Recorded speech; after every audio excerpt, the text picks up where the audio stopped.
Hi hello friends, എന്തുണ്ട് വിശേഷങ്ങൾ? എല്ലാവരും സുഖമായിട്ടിരിക്കുന്നു എന്ന് വിശ്വസിക്കുന്നു. കൽഹാനയുടെ പുതിയൊരു വീഡിയോയിലേക്ക് ഏവർക്കും സ്വാഗതം. ഇന്ന് ഞാനൊരു അടിപൊളി റെസിപ്പിയുമായിട്ടാണ് വന്നേക്കുന്നത്. മാങ്ങേവിയലിൻ്റെ റെസിപ്പിയാണ്. നിങ്ങൾ മാങ്ങേവിയൽ കഴിച്ചിട്ടുണ്ടോ, കണ്ടിട്ടുണ്ടോ? ഇല്ലെങ്കിൽ ഇതൊന്ന് ഉണ്ടാക്കി നോക്കണം, കഴിച്ചു നോക്കണം. നല്ല അടിപൊളി റെസിപ്പി കേട്ടോ. എൻ്റെ അമ്മയുടെ സിഗ്നേച്ചർ റെസിപ്പിയാണ്. ഞാൻ എപ്പോൾ നാട്ടിൽ വന്നാലും അമ്മയെക്കൊണ്ട് ഇതുണ്ടാക്കിച്ച് കഴിക്കാറുണ്ട്. അപ്പോൾ ഇതെങ്ങനെയാണ് ഉണ്ടാക്കുന്നതെന്ന് നമുക്കൊന്ന് വീഡിയോ കണ്ടിട്ട് വരാം.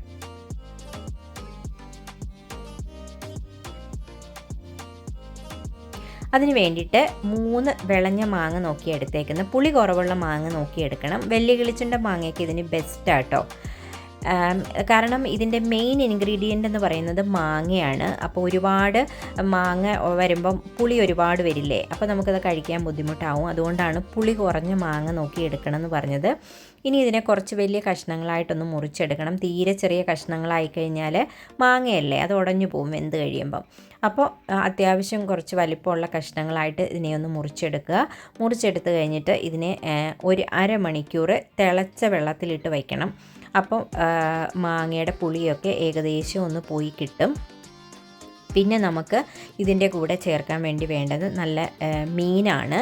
ചെറിയ എന്തെങ്കിലും മീൻ മതി, മത്തിയോ. ഞാനിവിടെ കൊഴിയാളയാണ് എടുത്തേക്കുന്നത്, നെത്തോലി ആയാലും മതി. അപ്പോൾ ഇനി അതിൻ്റെ കൂടെ ഒരു അരപ്പ് തയ്യാറാക്കാനായിട്ട് കുറച്ച് ചിരകിയ നാളികേരം എടുത്തിട്ടുണ്ട്. അതിൻ്റെ കൂടെ ഒരു 3/4 ടേബിൾ സ്പൂൺ മല്ലിപ്പൊടി, 1 ടേബിൾ സ്പൂൺ മുളക് പൊടി, പിന്നെ 1 ടീസ്പൂൺ മഞ്ഞൾപ്പൊടി. ഇത്രയും സാധനങ്ങളാണ് എടുത്തേക്കുന്നത്. അതിനെ കുറച്ച് തരിതരിപ്പായിട്ടൊന്ന് അരച്ചെടുക്കുക. ഒരുപാട് മഷി പോലെ ആക്കണ്ട. സോറി, ഞാൻ നാട്ടിലായതുകൊണ്ട് എൻ്റെ കയ്യിൽ ട്രൈപോഡ് ഇല്ല, അതുകൊണ്ടാണ് വീഡിയോയ്ക്ക് കുറച്ച് ഷേക്ക് വരുന്നത്. പിന്നെ നമ്മൾ തിളച്ച വെള്ളത്തിലിട്ട് വച്ച മാങ്ങ വെള്ളമൊക്കെ ഊറ്റിക്കളഞ്ഞ് നല്ലപോലെ 2-3 വെള്ളത്തിലൊന്ന് കഴുകിയെടുക്കുവാണ്. അങ്ങനെ 2-3 വെള്ളം കഴുകുമ്പോൾ മാങ്ങയുടെ കുറച്ചുകൂടെ പുളി മാറിക്കിട്ടും. അങ്ങനെ കഴുകിയെടുത്ത മാങ്ങകൾ നമ്മൾ ഒരു മൺചട്ടിയിൽ ഇട്ട് കൊടുക്കുവാണ്. അതിലേക്ക് നമ്മൾ നേരത്തെ തയ്യാറാക്കി വെച്ച മീനിൻ്റെ കഷ്ണങ്ങളും അരപ്പും കൂടെ ചേർത്ത് കൊടുക്കുവാണ്.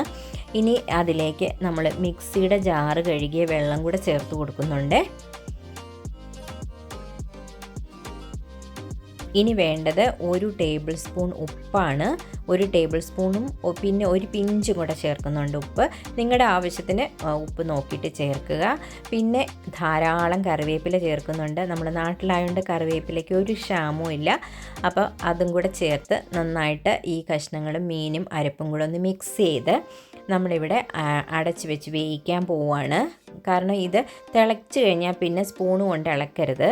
ഇടയ്ക്കിടയ്ക്ക് നമ്മൾ മൂടി മാറ്റി നല്ലപോലെ ഒന്ന് ചട്ടി ഒന്ന് ചുറ്റിച്ച് കൊടുക്കണം, അല്ലെങ്കിൽ ഇത് അടുക്കി പിടിക്കില്ലേ. അപ്പോൾ അത് വേകുന്നുണ്ടോ എന്ന് നോക്കി ഇടയ്ക്ക് അതൊന്ന് എടുത്ത് ചുറ്റിച്ച് വെച്ച് കൊടുക്കണേ.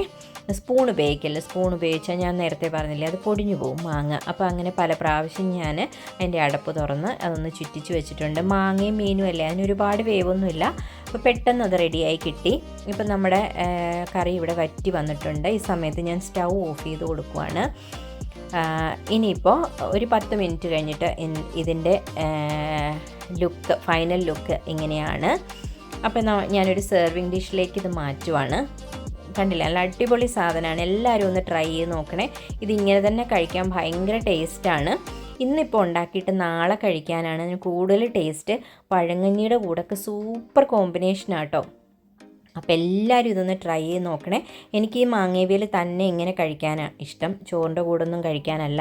പഴങ്കഞ്ഞിയുടെ കൂടെ കഴിക്കും, അല്ലാതപ്പോൾ ഞാനിങ്ങനെ ഉണ്ടാക്കി കഴിഞ്ഞാൽ ഇത് തന്നെയാണ് കഴിക്കുന്നത്. അപ്പോൾ എല്ലാവരും ഇതൊന്ന് ട്രൈ ചെയ്ത് നോക്കണേ. നല്ല സൂപ്പർ ഡിഷാണ്, എൻ്റെ ഗ്യാരൻറ്റി. അപ്പോൾ ഇതുവരെ തന്ന എല്ലാ സപ്പോർട്ടിനും എല്ലാ കൂട്ടുകാർക്കും ഒരുപാട് നന്ദി. Tata, bye bye, take care.